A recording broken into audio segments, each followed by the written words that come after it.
Hello guys! Welcome back sa aking YouTube channel. Ayan, Kadina de Amor is here, and for this video guys ay ipapakita ko sa inyo kung ano ang nakuha ko sa bukid. Syempre guys, ako ay isang magsasaka.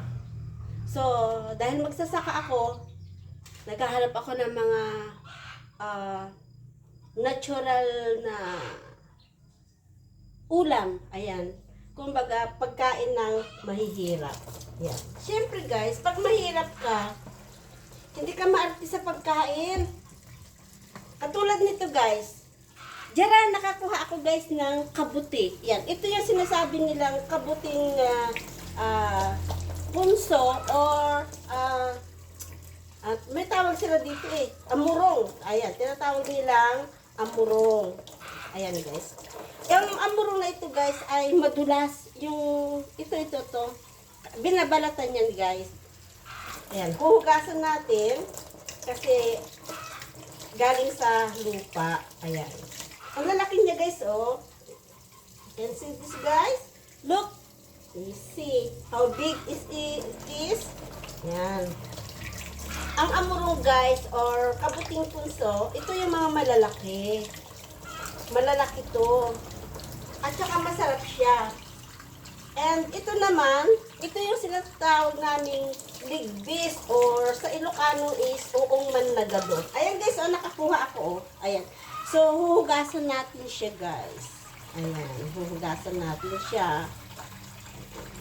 So, guys, thank you sa pagsama sa akin. Yun lang, ibinabahagi ko lang sa inyo yung kung ano yung nakuha ko sa bukid. Ayan. Kasi guys, kahit na babae ako, magsasaka ako.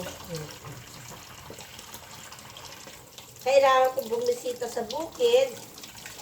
Tuloy maghanap na rin ng pang-ulam. Ikaw guys, anong tawag niyo sa kabuti na ganito kalaki? Yung nakukuha na sa mga sabi nila punso o kaya sa mga puno ng kahoy na malalaki yung kanyang puno. Masarap to, promise, masarap. Ito naman ay, ang nakakaalam lang nito guys, ay yun lang po mga nasa probinsya. Siyempre, yung mga taga-probinsya, maraming alam guys na ulam, lalo na yung mga magsasakang katulad ko. Maraming alam na ulam yan. Diyan lang sa tabi-tabi, makakakuhaan na. Basta huwag ka lang maarte sa pagkain, huwag ka lang maarte sa ulam. Marami ka talaga makikitang ulam sa paligid mo lang. Ayan. Thank you for watching guys. Bye!